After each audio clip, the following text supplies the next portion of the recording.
નમસ્કાર, આપ જોઈ રહ્યા છો જીએસટીવી. હું છું કૃષ્ણા. સમાચારોની શરૂઆત કરીએ તો મહત્વના સમાચાર મળી રહ્યા છે તેના પર નજર કરીએ. ગુજરાતનો દરિયા કિનારો હવે નથી રહ્યો સુરક્ષિત. વેરાવળથી માત્ર 370 કિલોમીટર દૂર જહાજ પર ડ્રોન હુમલો થયો છે. ઇઝરાયેલના જહાજ પર ડ્રોન એટેકની ઘટના સામે આવી છે. ડ્રોન હુમલો થતા અનેક સવાલ ઉઠી રહ્યા છે. સાઉદીનું ક્રૂડ ઓઇલ લઈ બેંગલુરુ આવતા જહાજ પર આગ લાગી. ડ્રોન હુમલો થતા હુમલાના કારણે શિપના ડેક પર વિસ્ફોટથી ખળભળાટ મચી ગયો છે. સોમનાથથી 378 કિલોમીટર જ દૂર હતું જે જહાજ જેની પર હુમલો થયો. આ શિપના 20 ક્રૂ મેમ્બર ભારતીય હોવાની પણ જાણકારી મળી છે. તો શિપની મદદ માટે પોરબંદર નજીક કોસ્ટગાર્ડ એરક્રાફ્ટ મોકલાયું છે. આ હુમલામાં સદનસીબે કોઈ જાનહાનિના અહેવાલ નથી. જહાજ સાઉદી અરેબિયાથી બેંગાલુરુ જઈ રહ્યું હતું ત્યારે આ ડ્રોન હુમલો થયો. આતંકીઓની કરતૂતની આશંકા પણ સેવાઈ રહી છે. ગુજરાતનો દરિયા કિનારો હવે સુરક્ષિત નથી લાગી રહ્યો કારણ કે જહાજ પર ડ્રોનથી હુમલો થયો છે. તો વેરાવળથી માત્ર 370 કિલોમીટર દૂર જહાજ હતું જેના પર ડ્રોનથી હુમલો થયો.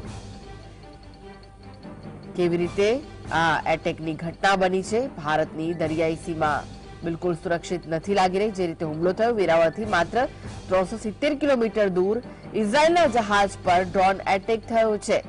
એક ઓઇલ કન્ટેનર શિપ પર ડ્રોન હુમલો કરાયો છે જેમાં આગ લાગી ગઈ છે. ડ્રોનની મદદથી થયેલા હુમલાથી અરેરાટી વ્યાપી ગઈ છે. તો શિપના ડેક પર વિસ્ફોટ થવાથી ખળભળાટ મચી ગયો.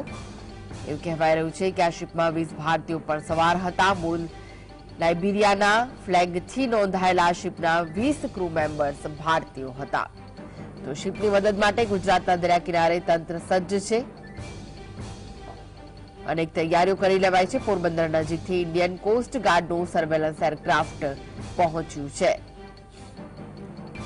તો શિપ પણ મદદ માટે પહોંચી ગયા હતા.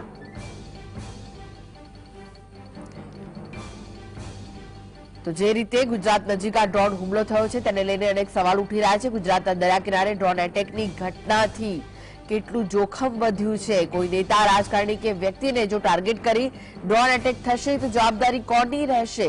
આવી ઘટનાના પગલે દરિયાથી થતો વેપાર કેટલો મુશ્કેલ હવે બનશે તેવો સવાલ ઉઠી રહ્યો છે. ગુજરાતના દરિયા કિનારે પણ સુરક્ષિત રાખશે ગુજરાતના દરિયા કિનારાને તે પણ એક સવાલ છે. સોમનાથ મંદિર પણ વેરાવળથી નજીક છે એટલે કેટલું જોખમ વધ્યું? કારણ કે આવી રીતનો ડ્રોન હુમલો થયો છે ત્યારે મંદિર પર પણ જોખમ વધ્યું છે. ગુજરાત દરિયા કિનારે ડ્રોન એટેકની ઘટનાથી જોખમ કેટલું વધ્યું તેને લઈને સવાલ ઉઠી રહ્યો છે. અનેક સવાલો આ ઘટનાને લઈને સામે આવી રહ્યા છે.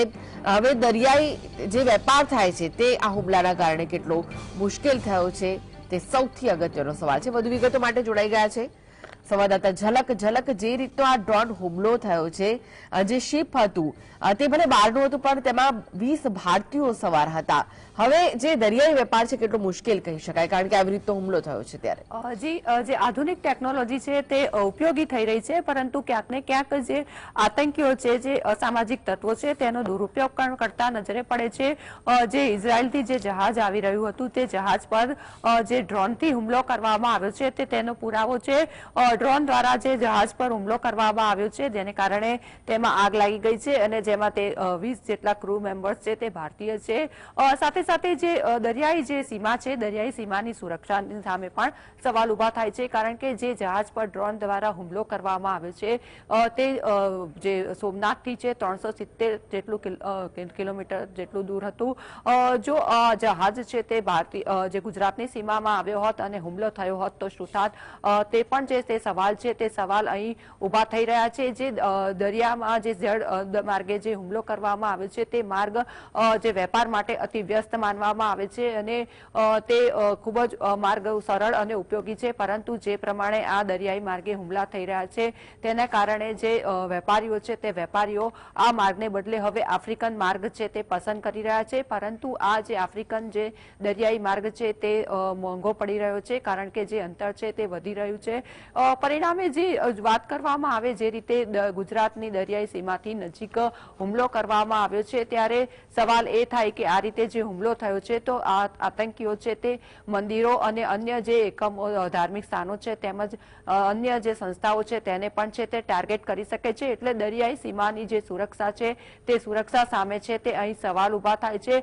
જે 20 મેમ્બર છે જે જહાજ હતું તેમાં 20 મેમ્બર ભારતીય હતા, એટલે જે જહાજના જે મેમ્બરો છે તેમની સુરક્ષા સામે પણ અહીંયા સવાલ ઉભા થયા છે. જી ઝલક, સવાલો તો અનેક ઉભા થયા છે સુરક્ષા સામે, કારણ કે જો આપણે પહેલાની જો વાત કરીએ તો ડ્રગ્સ પણ ઘુસાડવામાં આવતું હોય છે. સાથે જે મુંબઈમાં બોમ્બ બ્લાસ્ટ થયા હતા, હુમલો થયો હતો, આતંકી હુમલો થયો હતો, તે પણ જે આતંકીઓ હતા ગુજરાતના દરિયાઈ માર્ગે જ મુંબઈ પહોંચ્યા હતા. અને હવે આ ડ્રોન હુમલો 370 કિલોમીટર દૂર વેરાવળથી સોમનાથ મંદિર પણ આટલું નજીક છે, એટલે સુરક્ષાને લઈને કેટલું જોખમી કહી શકાય? જી ચોક્કસ.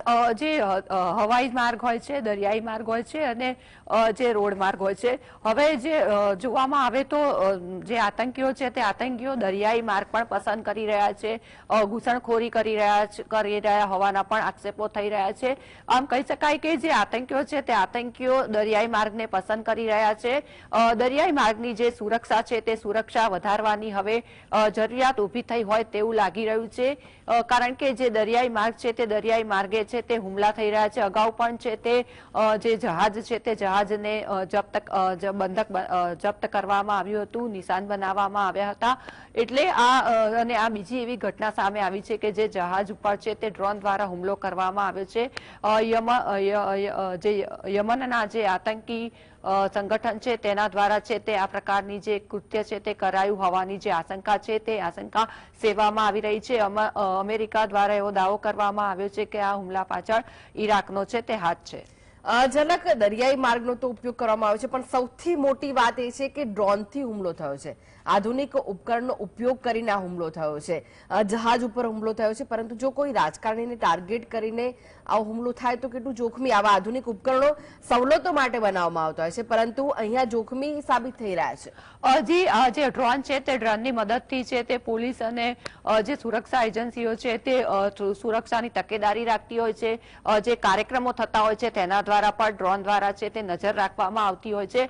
પરંતુ જે આતંકી સંગઠનો છે તે આતંકી લોકો છે તેનો દુરુપયોગ કરતા નજરે ચડ્યા છે અને ડ્રોન દ્વારા છે તે હુમલો કરી રહ્યા છે. ત્યારે જે આગામી દિવસોમાં ક્યાંક આતંકી સંગઠનો દ્વારા જે આ ડ્રોનનો ઉપયોગ કરીને મોટી જે છે તે દુર્ઘટના પણ સર્જી શકે છે, તે શક્યતા નકારી શકાય નહીં.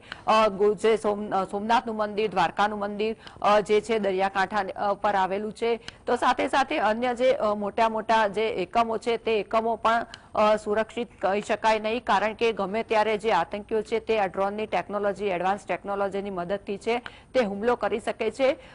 જે ડ્રોન છે તે ડ્રોન કેમ રડારમાં ન આવ્યું તે પણ અહીં સવાલ ઉભો થાય છે. જી આભાર ઝલક સમગ્ર માહિતી આપવા માટે.